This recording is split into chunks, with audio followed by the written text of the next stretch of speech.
morning, everyone, and welcome to another episode of Grief. Let's Talk About It podcast. And just before we get started, if this is your first time tuning in, do me a favor, head over to the YouTube, hit that subscribe button, hit that bell notification, so you'll be notified every time that we drop a new episode. And before we get started again, I just want to let you know that this is for entertainment purposes only. Today we have an amazing guest. She's a podcast host. We're going to be talking grief today, and she has an amazing story. And if you guys have any questions, please put them in comments. Today's guest, her name is Miss Liz, and she is truly awesome. So I can't wait to dive into this conversation. Please, everybody, help me welcome my next guest, Miss Liz. Hey, Tony. Welcome to be here. Yes. Welcome. Thank you for being on the show. I know it's what time is it where you at right now? It's 11:30 a.m. Oh, let's see, you 2 hours ahead of me. I'm still on early morning time today. I'm almost reaching lunchtime there. I know. Well, it's a pleasure to have you on. And so I just want to take a minute to let you introduce yourself and tell people where you're from. Oh, I'm from Cornwall, Ontario, Canada, originally from Hearst, Ontario, Canada. That's way up north. So I'm in the southern area now. So I'm the northern girl. I'm used to the cold and all that. So this kind of weather over here is kind of mixing me up a little bit. I'm the everyday woman that is just serving tea, but I'm not serving a beverage. I'm serving teaching educational awareness, and I'm a published author, speaker, advocate. I do it all. So I'm just that woman that wants to make a difference with a cup of tea. Man, and I'm also going to be on your show as well. So you guys stay tuned for that as well. Absolutely. I'm looking forward to this, and I'm also looking forward to our conversation today. We talked, and you have such an amazing journey. So if let's talk about your journey, right? Like before Miss Liz became Miss Liz, who was Miss Liz growing up and becoming becoming the woman that she is today. Well, Miss Liz has always been Miss Liz because my Oma was the one that gave me that name at the age of 4. She just knew that I was going to have a hard life, right? She knew there was going to be a lot of struggles and that, and she just gave me that cup of tea of life at the age of 4. But I didn't really understand that tea until I got older, Yeah. because of the words that she gave me at the age of 4. It was she wanted me to sit, reflect, recharge, and release, and I was just like, what the heck is this? Like, these are all big words for a little 4-year-old, Right. right? You don't understand, you don't process. And as I got older, I realized that my grandma was telling me that I would be okay. I would be strong. And all of my grandmas in my life have given me uh, that resilience to just keep going, no matter what goes on, just keep pushing, right? Right. Uh, And as a little girl, I was abused, I was neglected, I was put in psychiatric wards because of speaking against my family because they were hurting me. I was that black sheep. And as I got older, I wanted that voice and I wanted to speak. So I started sharing my stories in books and speaking and stuff like that. And the journey's just been a really good, strong flow of tea. And when I speak of tea, I speak of, life. Right. We all have our different flavors and blends. We all go through things. We all go through our struggles, our grief, our loss, and we serve it in a different way, right? It changes It us. does. It doesn't it doesn't make us a different person. It just changes the way we look at things, the way that we process things. And that's what grief has really taught me is just I'm still here with you. That's what my loved ones are telling me, but you got to go on in a different way. You know, Yes. you you're not changing who you are as an individual. You're just going to have to process things differently now. Instead of getting, like we said before we went live, Tony, my grandma passed in November, my last grandma, and she was my hero. And it was a lot for me to process because when I got told that she was passing away, I was just going live on an interview and it was a lot to process. I had to pull myself together and just do the interview and then have that moment of, oh my God, this is real. She's gone. Right. Uh, you know, so, in life we get told things and it takes us onto a loop. and it's how we process it. And I think my grandma's gave me that, that moment of processing. Yeah. You know, usually when you're told someone's passing, it's a shock, right? It's, what did I just hear? What was that? And that's kind of what tea is, right? When I ask people, what is your tea? It's, what did you just ask me? What? It, No, she wants me to tell you what kind of tea. I don't even drink tea. It isn't even about a beverage. It's the way we process things and how we serve in life. And that's what I do, is I just make people look at themselves within. And that's what my grandmas have taught me, to look within, right. to process things a little different than other people may process. And that's okay.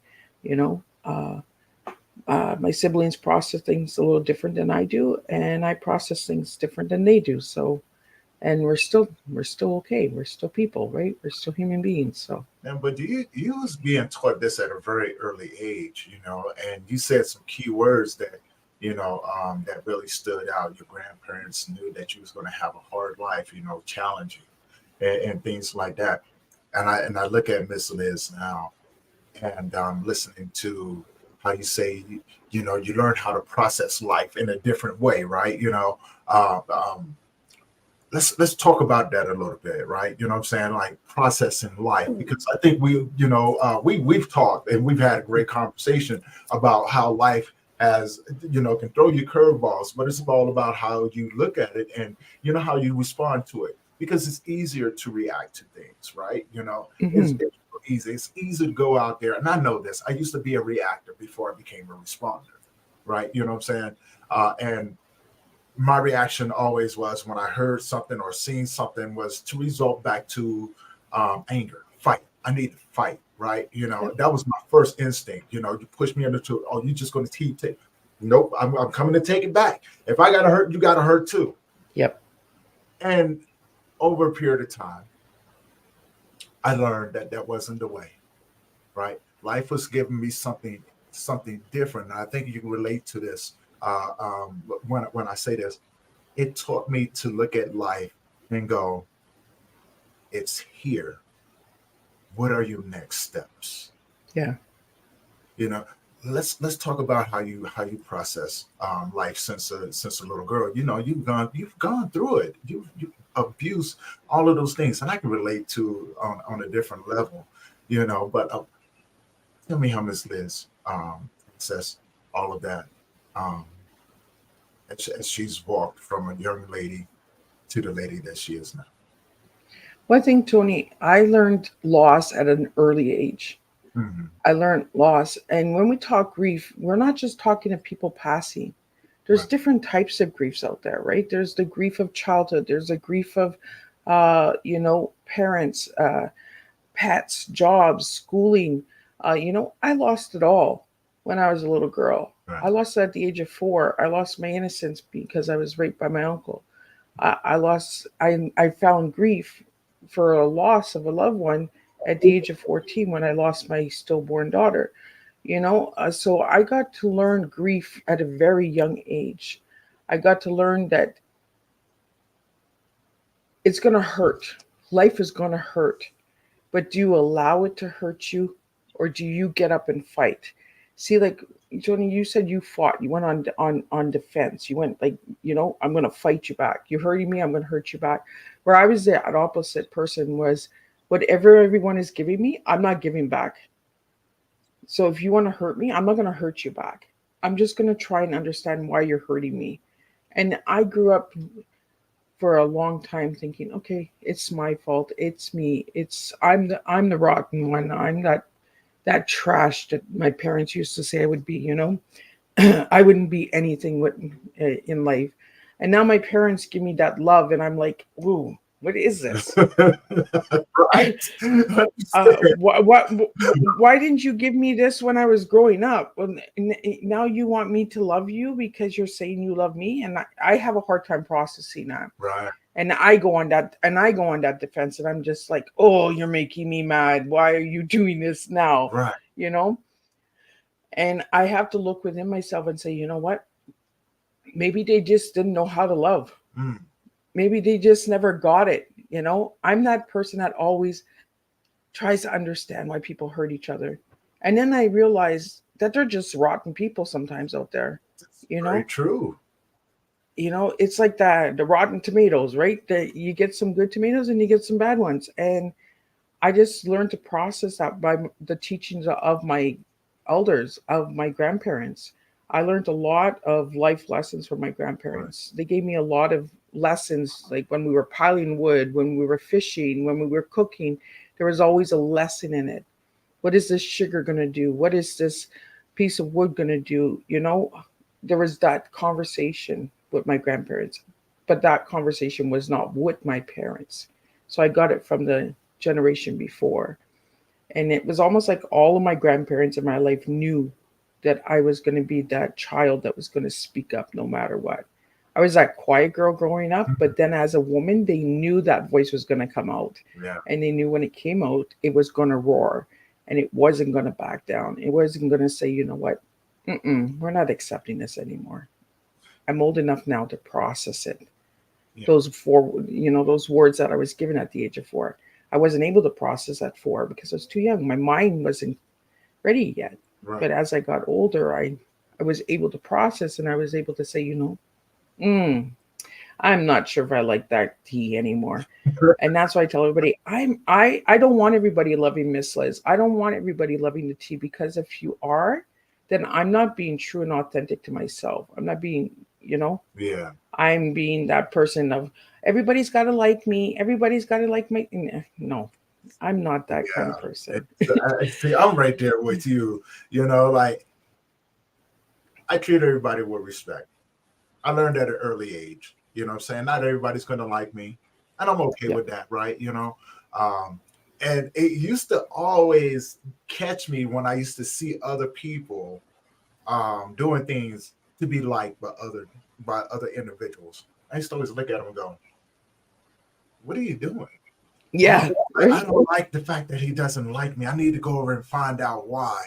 And I go, "Why? He doesn't like you." Well, okay, life goes on.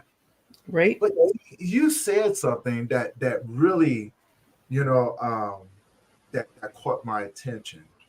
That kind of threw me for a loop. Your first significant loss was at the age of 14 with the stillborn baby. At the age of 14. And now I have to ask, and you don't have to answer this question if you don't want to, right? Was that due to the abuse? Yeah. Wow. Because like being a male, I've always had two rules in my life. No matter what happens, you don't hurt women and you don't hurt children. Yep. Now, coming from a place to where I understand from a different perspective of being molested, at the age of 6, you know, um, and having to grow up with that on my shoulders, but I express myself in a different way. Again, reaction, right? You know what I'm Yep. saying? At the age of 6, you don't really process what's going on. You just realize that something happened. And I just knew that I didn't like it, right? Yep. But the guy was bigger than me, right? What do I do? So I had to think outside the box, like, okay, I don't like this. And I, it was as if I was being fed to him on a silver platter. And finally, I was like, you know what? I'm about to turn this silver platter into a bloody platter. We're not doing this anymore, right? You know what I'm saying? So I think I that's was really like that with my husband. Like, after my childhood abuse, it was the domestic abuse. It was just abuse all the time in my life, and I was like, yeah, okay, yeah, like what am I doing so wrong that everybody wants to just freaking hurt me? Like enough yeah, with this, uh, you know. And I got to that point where it was do or die with my ex-husband. It was I got to get out of this relationship, or I'm going to kill this man because I was tired of getting up off the ground with him. mm, And everybody's seen him as wine and roses, like he was Prince Charming. Oh, he was buying me roses all the time. Do you know why he was buying me roses? Because he was cheating on me. He in guilty conscience. Every time he brought red roses, I was like, oh, okay, who's the next one? Like, what are we doing here? Like, come on, yeah, like seriously. yeah. It was just at the end, you get to the point where you're like, I don't like this anymore, and I'm going to fight back. It's either it stops or I get out of here, Yeah. or someone's going to go down. And I was like, I was starting to turn into a person, Tony, that I didn't want to be. Mm, I was that person that was starting to give back what he was giving me. right. I was standing up. I was like, okay, if you're going to knock me down, I'm going to knock you down too, bud. Like, this is, it's battle for battle right now. It's life for life. And my sister, like, I remember one time, Tony, we were walking down the street and I was just like, he needs to get away from me. And she's like, Liz, like, that's your husband. I was like, I don't care. He needs to get away from me. What he did to me last night, and because my husband would rape me because he had the mentality that he was my husband. He was allowed to do what he wanted. And no is no. I want everyone out there. No is no. If you're married and you tell your husband or your wife no, like, because there are women out there too that are evil, Oh yeah. you know, Oh yeah.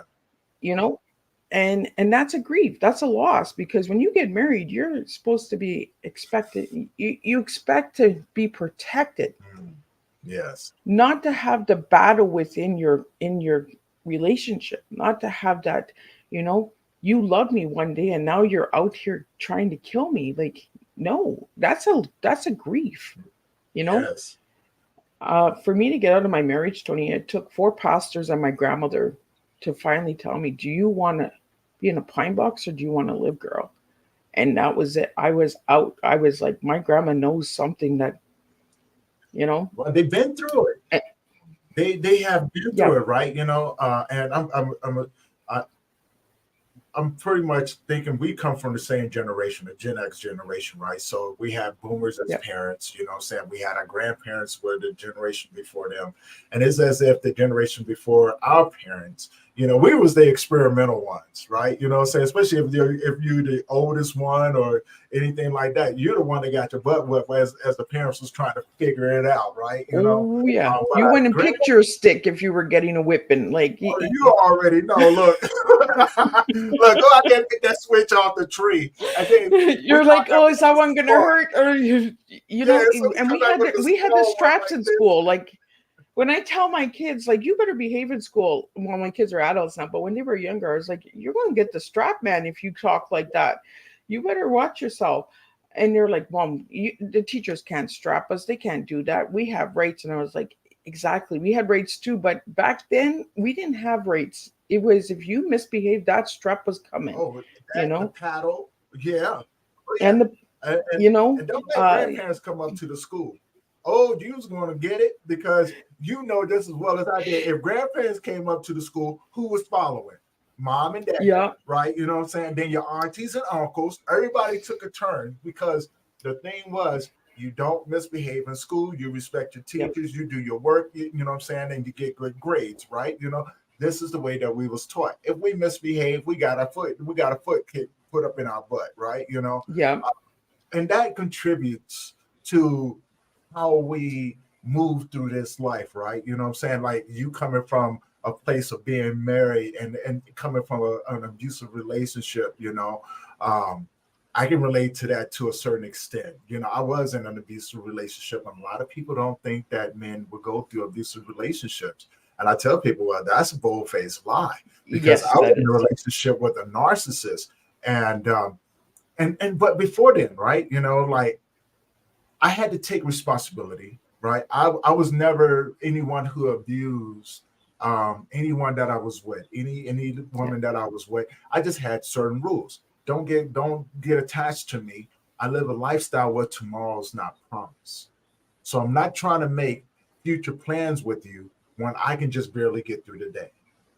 So, it was hard for me to let people get close to me, right? And when you spend 20 some years, 20 plus years out of your life, back into a corner, and all you know how to do is come out and swing, you learn not to go down. And yeah, if you did go down, you know how to come back up with something, right? Like my mama used to always tell me, well, if you can't beat them, pick up something and bust them upside the head, right? So I refused. I was like, you know what? You knocked me down. I got a break. Bam. yeah. Well, and that's what we do, right? We fight and flight. It's Right. we have to survive. We find our survival skills. Some of us don't find healthy survival skills, and I think that's why we become who we are, Tony, today, is advocates and voices Right. for a difference. And we speak up on the things that hurt us as children because we don't want to see the future generation hurt like we had to. Right. Well, I think where a lot of that lies too. A lot of times we get to like, and I can only speak from my own experience. When I was in survival mode, I thought that was all that it was, because that was all that I had ever known. Right. Protect myself, protect my sister. Right. Making sure that no one hurts her, and no one's going to hurt me neither. And I didn't know that there was another side of life. I really didn't know that people didn't have to live that way, right? That, saying that there was a such thing as not surviving, but living and thriving and Yes. things like that. I didn't learn that till I was in my 30s. And then when you live a life like that, because, just like yourself, the black sheep of the family, right? When I left home, I made a vow that, I wasn't going to run home. Whatever I got myself into, I was going to get out. And I had to be, and I ate those words. I really ate those words. Now, I did stay true to not running home. But my God, from the age of 17 up until I was in my early 30s, I had been homeless, 16, 17 times already, right? I had been shot. I had been in prison for 5 years for a crime I never committed. I mean, it was continuously one thing after another, loss, watching friends die, watching friends overdose, watching friends commit suicide. Hell, I even wanted to do it myself, right? Being beat up by the police, because those was the only ones that really got me. Everybody else, I was like, oh, you fair game, right? You fair game. You're not the police, but I can fight you. With the police, it's just too many things. I did learn how to fight them too. They didn't like it, so they doubled down on what they did to me, right? But that walk itself, see, I was so used to being alone and reacting to life, that I missed so many great opportunities. I was so used to being in toxic relationships that I didn't know what a healthy relationship was, right? These are things I had to learn. And, going back to what you said, sometimes people don't understand that there's another side to it because they're so used to what they're doing or how life is treating them that they think that is the norm. And it's hard to look out and look past that, right? Because you're surrounded by people that are trapped in the same environment, right? That you're in. That, it's nothing to get up and come out on your porch. Oh man, what's going on? Let's crack open that 40. Oh man, let's roll up that blunt and things like that, right? And these are day-to-day things. Until, it took me meeting a really good friend of mine. And I love to fish. So I love that you said, going fishing and things like that. I love to fish. And this is where I used to find my solitude, to go and think, because I was going through an abusive relationship or abusive breakup, and I met this guy out fishing, him and my other buddy, rest his soul. He passed away from cancer, my buddy Dan. And that's when I realized that there was people out here that didn't go through these things, right? And I thought it was strange. Yeah, right? I thought it was strange. I was like, you're like, what? That you had a good childhood? What you talking about? You go home to your family, right? You know what I'm saying? You got it. What? Your wife? Huh? Oh, I need to see this, right? You know what I'm saying? Yep. And for the first time in my life, people treated me like a person and not as if I was going to do something bad to them, because I was good at playing the villain. Yeah. If you treat me like I'm gonna do something bad to you, I'm about to make your worst dreams come true. I'm about to rob you, all kinds of things, right? Now, two wrongs don't make it right. You know what I'm saying? It's a reaction to what was going on. I'm gonna play the stereotype. You know what I'm saying? You've already judged me. I might as well go ahead and let that play on out. I was wrong. I can admit that there was a lot of things that I had to be accountable for as I maneuvered and found these things out. But lo and behold, my best friend Chris, he was like, "Man, you want to go fishing again?" Oh, huh? What? I'll come pick you up. What do you mean you come pick me up? Hold on? What do you mean Yeah. you'll come pick me up? What do you want from me? Nah, man, Right, right. your rules, Went right? right into that mode of anything that came good to us was, what do you want? How are you going to hurt me later? What Yeah, do I owe you later? You yeah. know? What are you setting me up for, right? And you know just as well as I do when people and people teach us to be that way, Yep. right? Because when they come and go, remember that time when I bought you that shirt? You know what I'm saying? That cost me 50 some dollars. I'm gonna need you to do something for me, right? You know what I'm Yep. saying? So I got to a point to where when people go, "Hey man, like let me get you," no man, no, Yep. don't give me anything, right? Because I don't want to feel like I owe you. You know what I'm saying? And then you coming to me talking about this. I don't want to feel like I owe you, man. You know Yeah. what I'm saying? When it came down to women, like, oh, I want to, you know what I'm saying, be a part of. What do you need from me? What do you Yeah. what do you mean that you want me to quit this over here? What are you trying to do to me? And I've ruined some really good relationships because I realized that I was the toxic one, Yep. right? You know what I'm saying? They were trying, I didn't know what it was like to receive love when everything that I knew as love hurt.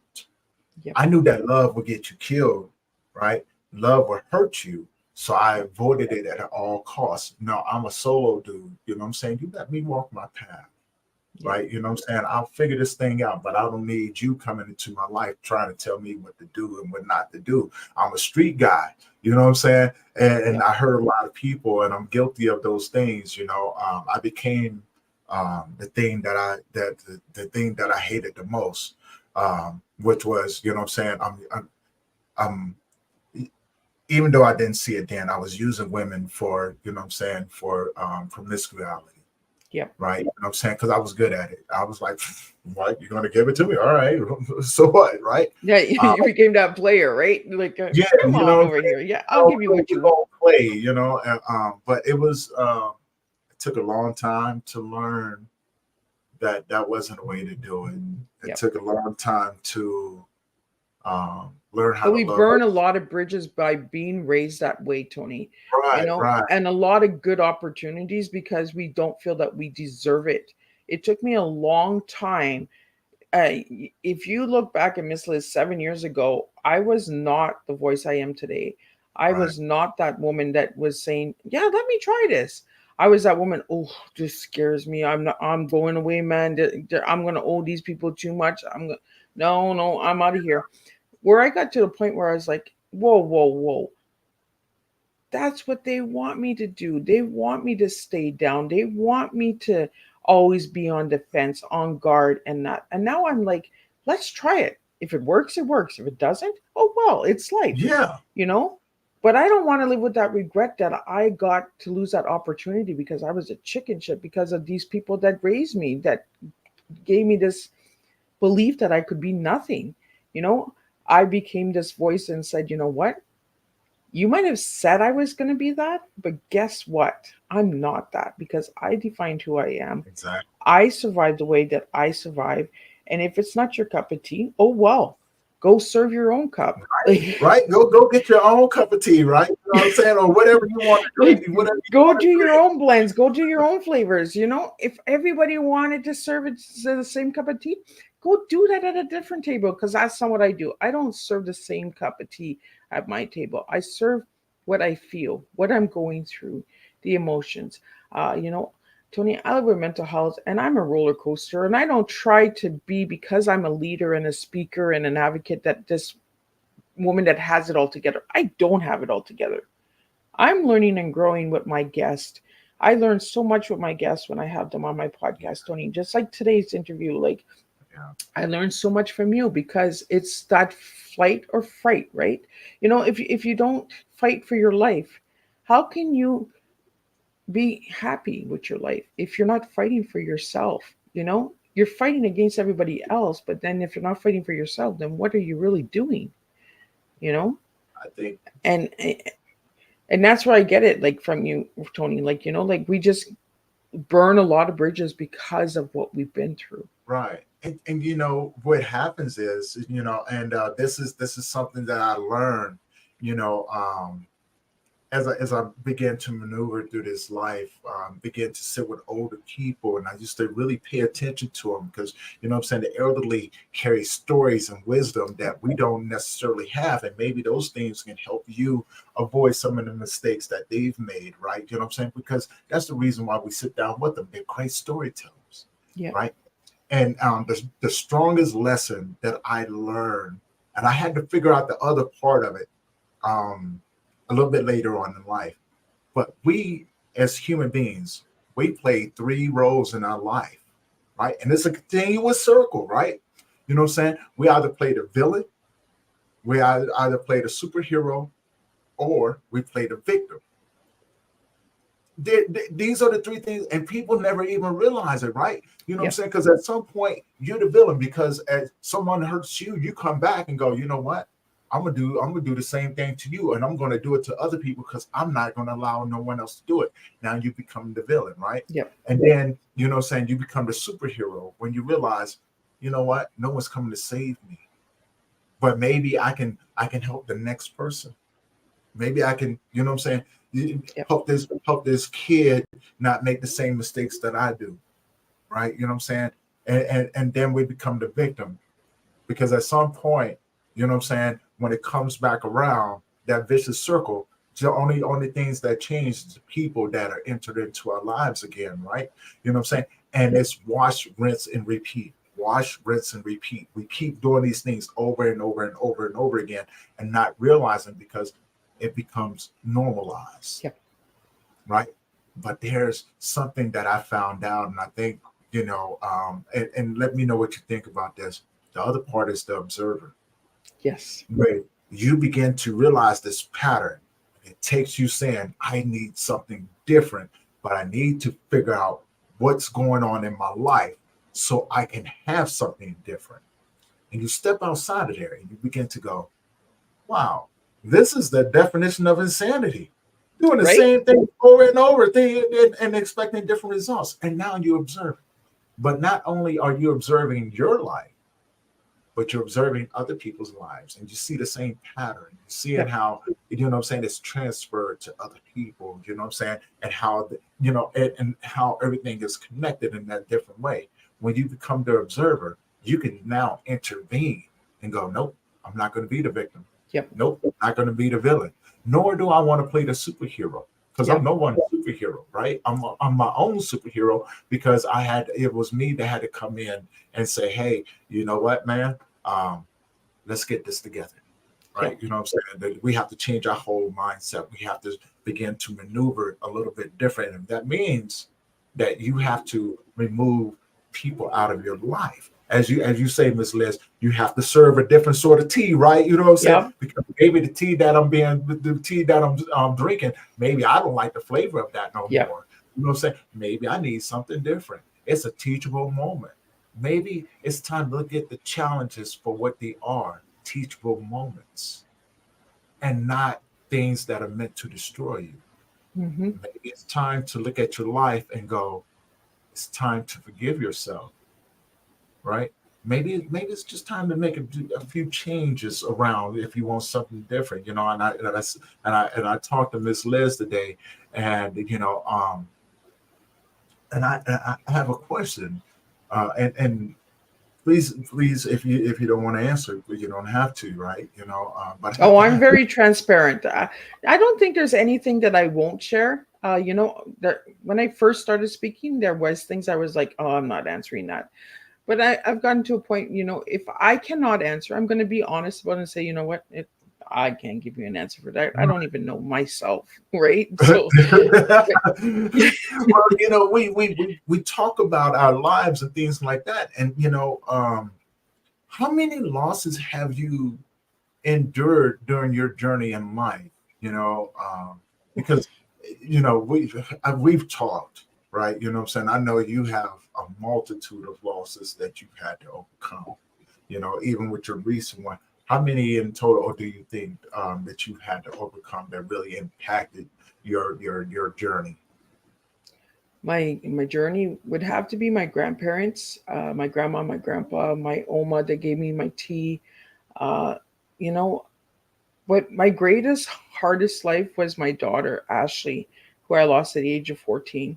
Because every time I spoke of her, I was put into a psychiatric ward because I was losing my mind. I was talking about a child that never existed. I was, just trying to get attention.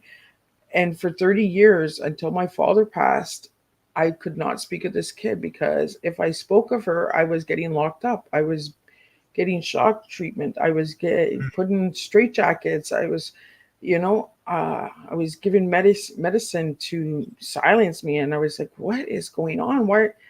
But this baby does exist. Why do you guys want her to just go away? You know? And, and I would be like, why are you trying to silence me? Right. And then it was the loss of my living children. They had to go into foster care because of domestic violence for safety reasons, and that was hard. Uh, losing people that pass is hard, but losing living, I find harder, Tony. Yeah. The disconnection between me and my children, I spent it with them with Christmas and that, and my youngest is in another province now on a work job, and but I'm no longer mom. I'm no longer the person they can come to because they were raised by other people. So I'm kind of that stranger to them, right? Don't get close to mom. Mom's the bad one, uh, you know. And it's going to take a lifetime of healing for all of us to understand what actually was the reason behind that and why we lost those moments. Now my adult children are saying, "Oh, now I get it. Now I get why mom had to do that." You know, Mm-hmm. because it was easier for me to run and hide and go into shelters than to have my children move every 6 months because of some sick man. Uh, You know, and my family to this day still talks to my ex-husband and says, "Oh, I know she's a really crazy woman, right? She did all this to you." I and I'm thinking, "Whoa, you guys don't even have it. You don't even have the story. Like you don't even get it, right. you know." Right. Um, but I think the biggest loss for me, Tony, was my children. Was the loss of Ashley and the loss of my three living children. You know, and my kids sometimes even today they're like, "Mom, we're right here," and I'm like, "You're here, but you're not here.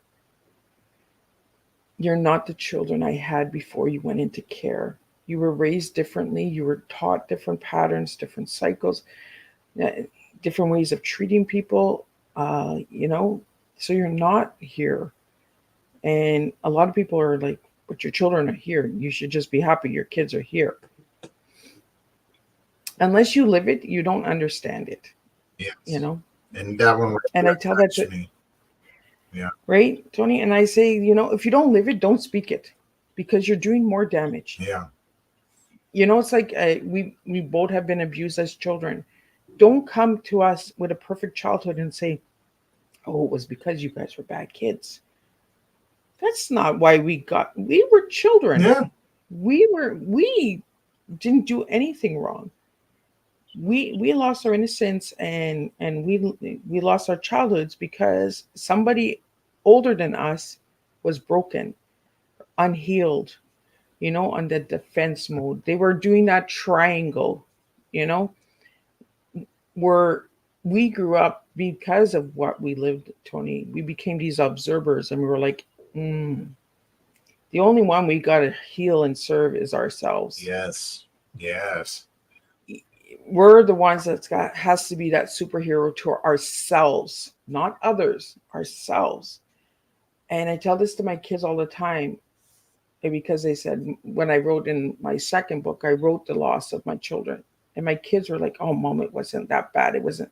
That's my story to tell. Right.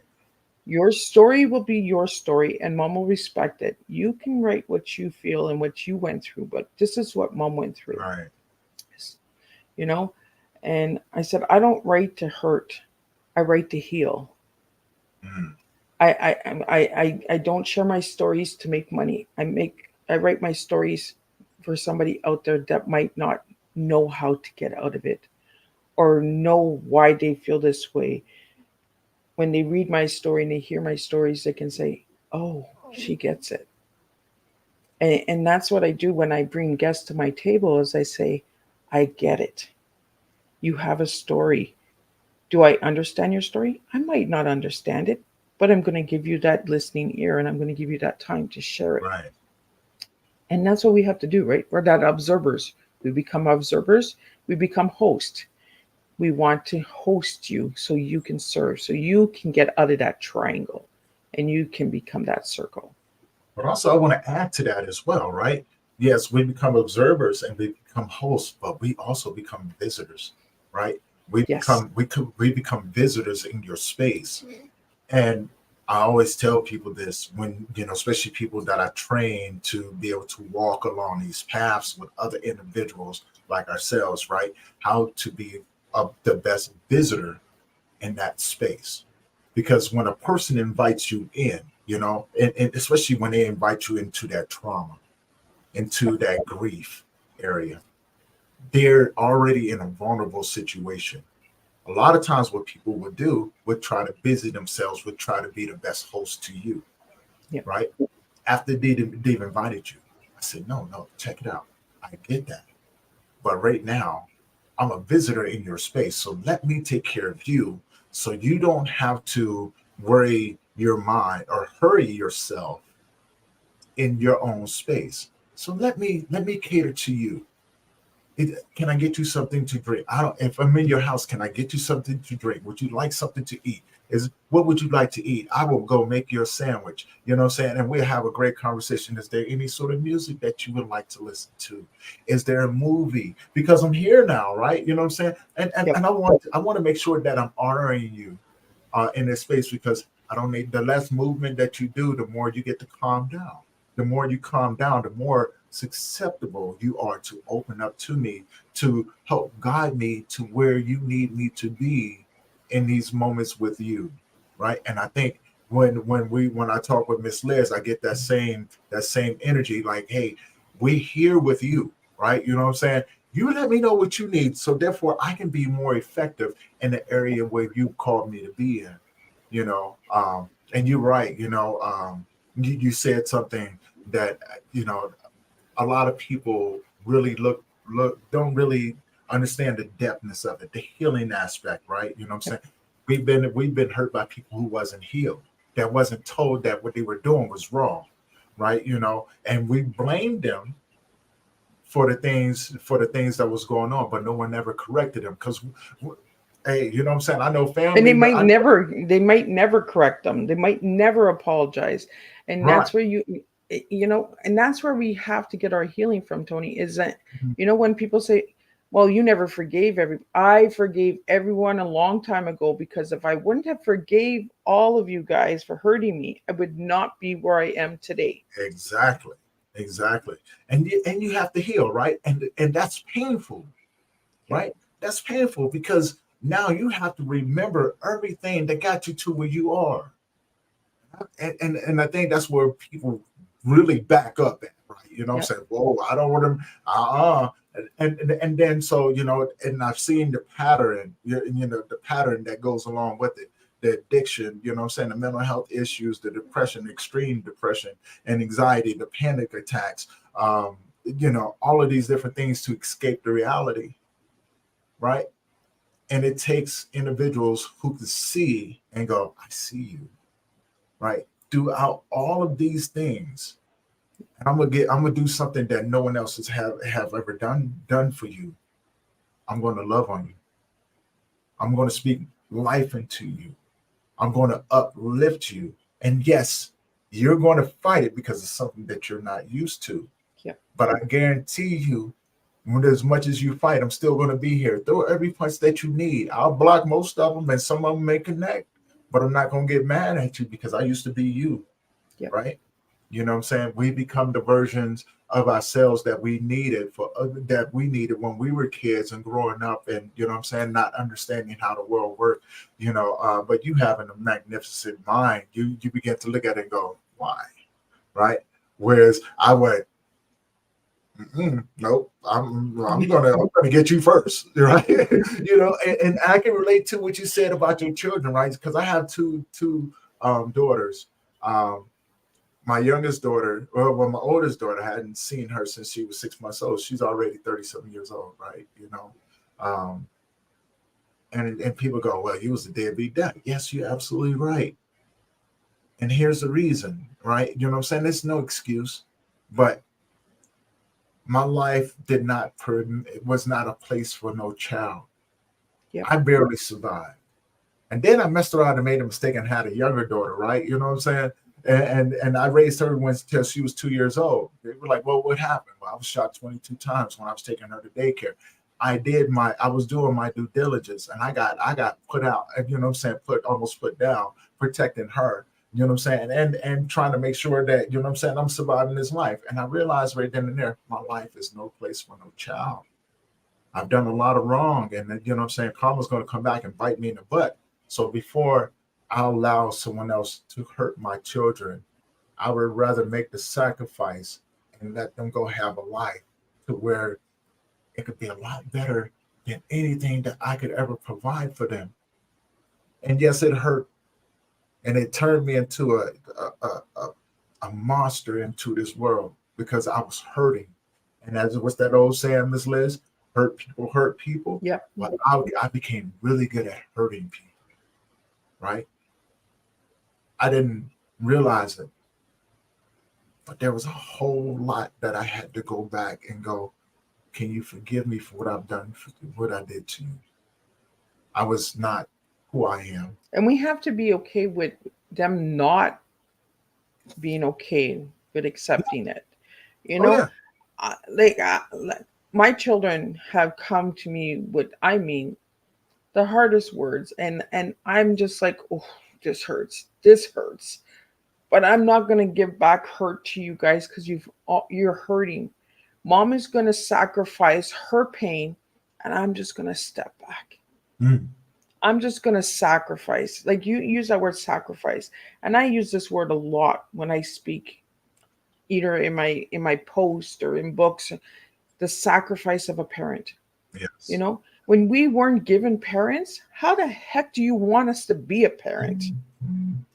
But You it, know, that was the biggest thing I told my kids. How did you want mom to be a mom when I never had a mom? right. I never had the lessons of being a mom. So I'm coming here blindfolded and trying to do the best I can, but I'm trying to give you something that I didn't get. Mm. And it's confusing the heck out of me. I'm loving my kids. I didn't get love from my parents. You know, I I got, no, get out of here, go play, go, be seen, not heard, you know, all of those things. And I'm this mom that just wants to love on my kids, and I'm around all of this dysfunction, raising my kids, and my parents are looking at me. Oh well, they just need to toughen up. No, they need a hug. They need some love. Like, okay, you guys didn't give it to me. That doesn't mean that I can't give it to them. Like, enough, you know. And I think that's what it was for me. It was just confusion because I wanted to do different all my life since I was a little girl. Mm. I wanted to be that different person. That when I was around my family, I was confusing them. Yeah. How dare I give my children love? And my parents are feeling all this. I'm not sure what they're feeling because I can't speak for them. They can only speak for themselves. And my dad's gone, so he can only speak for himself up there. You know, but I learned at a young age from my grandparents Mhm. that it was going to be hard, and that I was going to be different, and that I was not going to be accepted. And that's why I'm okay with people not accepting me today. Yeah. You know, Yeah. I'm more comfortable with somebody saying, you know what, Mrs. I don't like you. I think you're full of crap. I think you're this imposter. You're faking it to make it. Okay. That's your opinion of me. That doesn't change who I am. Exactly. Believe what you want to believe. I'm coming and telling you how I was raised, how I felt, how I survived, how I'm healing. Hmm. It might not be what you want to see, but guess what? That's what I do. I do me. I don't do what everyone else is doing. I don't serve what everyone else is serving. I serve what makes me live. Like you said at the beginning of the show, surviving and living. There's a big difference. Right. For 40 years, I survived. For the last 9 years, I've been living. And a lot of people are like, what is this woman doing? Yeah. Because they were so used to the surviving Liz that they're not used to the living Liz, you know? Yeah. And they'll get to it when they're ready to get to it. And if they don't get to it, well, that's their issue. That's their cup to serve. I'm not here to tell them how to live their lives or how to serve or how to survive. I'm just doing what I can, you know. And grief has really taught me how to live, not survive. We survive in grief when we're hurting and when we're hurting others. Yeah. But we live when we understand that loss will happen to all of us. Not one of us out here in the world. It doesn't matter what race, what color, you know, uh, what culture we're raised in. We're all gonna lose somebody. We're all gonna grieve. We're all gonna hurt. We're all gonna survive at one point in our life. But we're also gonna live when we start to heal. When we get out of that triangle, and we go into the circle. A lot of people say, Miss Liz, you live in the past. You live in No, I speak of the past. I don't live in the past. Yeah. There's a big Yeah. difference. I write of the past. I don't live in the past. Yes. And when people understand that, right, like we talk of the past so people don't have to make the same mistakes that we did. Maybe the things that we talk about from our past and how we dealt with these things can become your survival guide, right? You know what I'm saying? But we don't live there, because if we lived there, our conversation would be totally different. Maybe the person Oh, yeah. that you get may not be the version that you want, right? You know what I'm saying? Because the past, the one that lived in the past was not the type of person, you know what I'm saying, that you wanted Yeah. around you. Because I was real quick to react and not respond. And life has taught us, right? You know what I'm saying? Taught us how to move, and taught us how to sit and breathe and have patience and grace with ourselves. You know what I'm saying? To look at life in a different perspective and go, you know what? I got this. Yep. And to look at other people and maybe give them a piece of us that they can hold on to, that they can develop their own thoughts and beliefs and things like that, right? And I think that's what makes us effective in this area that we speak of, and that we walk through with such grace. And you know what I'm saying? It's such strength, right? It's such beauty, because it's the light that we have that radiates into the world, and your light shines so bright, right? You know what I'm saying? I can only imagine the amount of people that you touch, and the things that you give them in return, because this conversation has been a beautiful one, right? And so as we begin to wrap this thing up, I always ask my guests, if you can leave the audience with something, what would you give them? My biggest message to all the listeners out there is just be yourself. Serve your cup. Serve what helps you, not what others want from you or expect from you. Just be you. The right people will love you, and the wrong people will always be, I tell my kids this all the time, you're going to get judged either way. So you might as well have some fun living. Stop living with regrets and just be you. You know, be yourself, be your true, authentic self, you know, uh, and your mindset. When people say, Miss Liz, your mindset needs to change, Hmm. my mindset has changed, or I would not be where I am today. It's You very, know, very true. you might come at me and think that my mindset needs to change because there's something that's mirroring within me that's mirroring within you. And that is something you have to work on, not me. I work on me, you work on you. And then we both serve a good, strong cup of tea. Just like me and Tony have done today, is we've sat together, we've had our, shared our stories together. And I appreciate that, Tony, that we got that opportunity, to share Yeah. and to grace the audience with hardships and show that we both have a voice today that we didn't have growing up. Right. And we have a strong voice, right? You know what I'm saying? And I want to answer this question real quick. Paulette, we do have this topic coming up. So just be patient. I just started a new segment called Talk About It Wednesdays. And so we do have it. I'm glad that you brought this up. We do have this topic coming up. So please stay tuned. Please stay tuned. And we're going to have a whole discussion about it. Miss Liz, how can people find you? As a matter of fact, let's talk about your podcast, right? You know what I'm saying? Where can people find your podcast?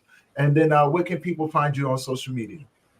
Well, like I tell everybody, and people think it's a big joke, but I'm just like, if you don't find Miss Liz, you ain't looking for Miss Liz, because Miss Liz is all over. I'm on over 80 platforms for podcasts, apps, and stations. I'm on radio stations. I'm in media releases, press releases. I'm all over.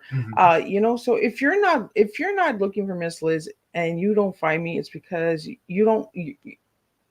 I'm not your cup of tea, and that's okay.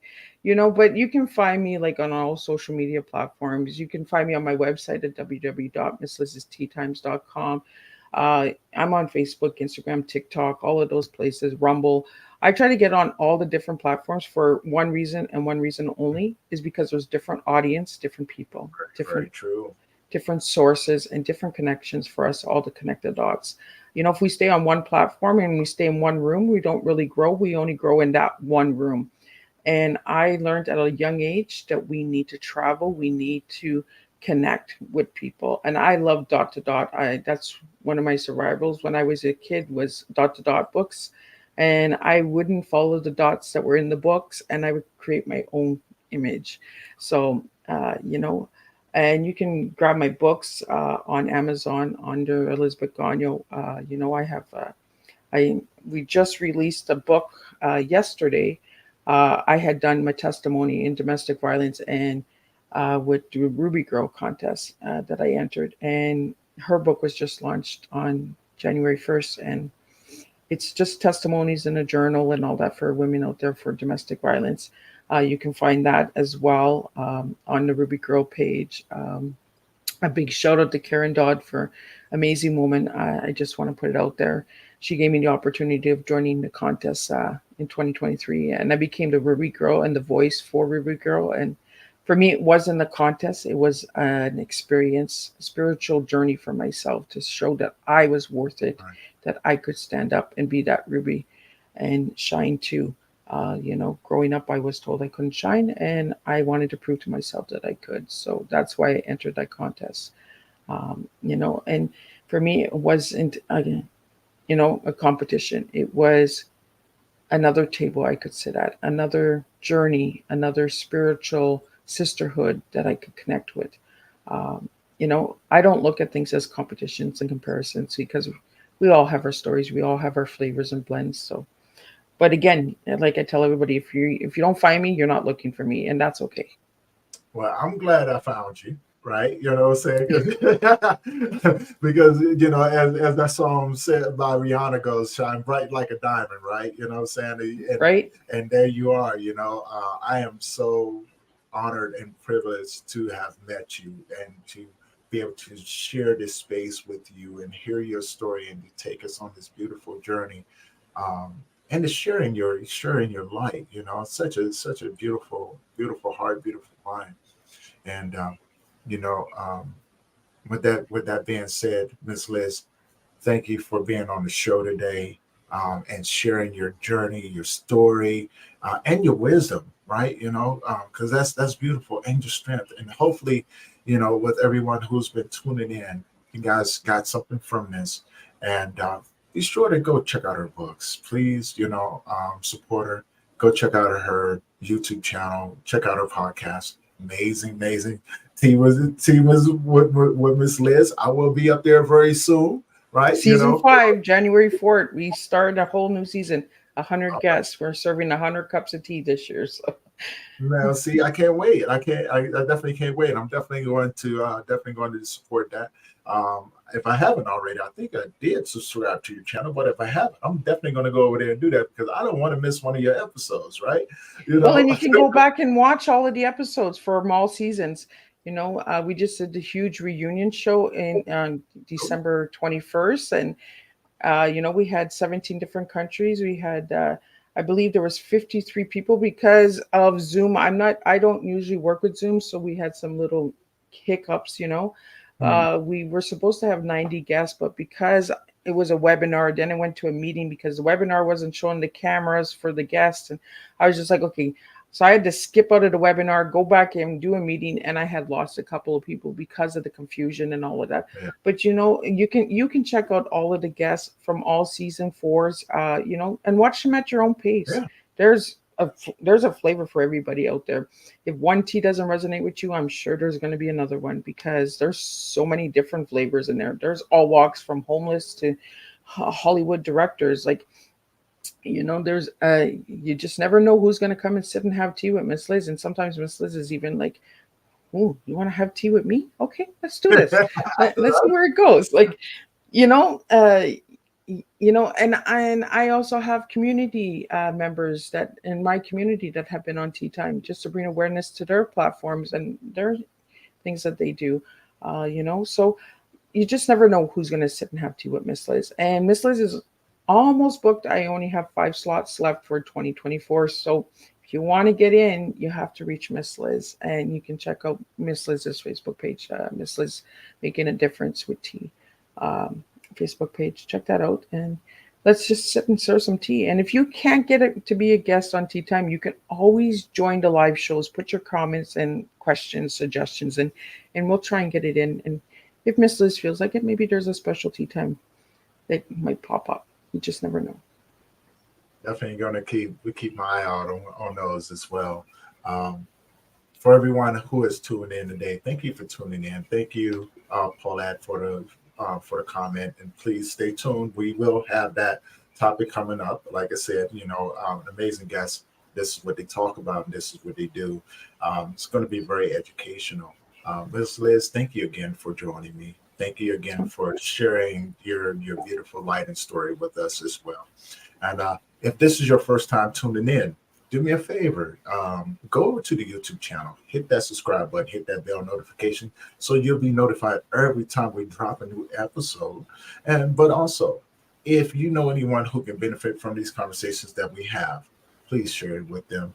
And until next time, I am Tony Lynch. I'm your host, and this concludes another episode of Grief Let's Talk About It podcast. And until next time, you guys keep your head up. We love you and always appreciate your support.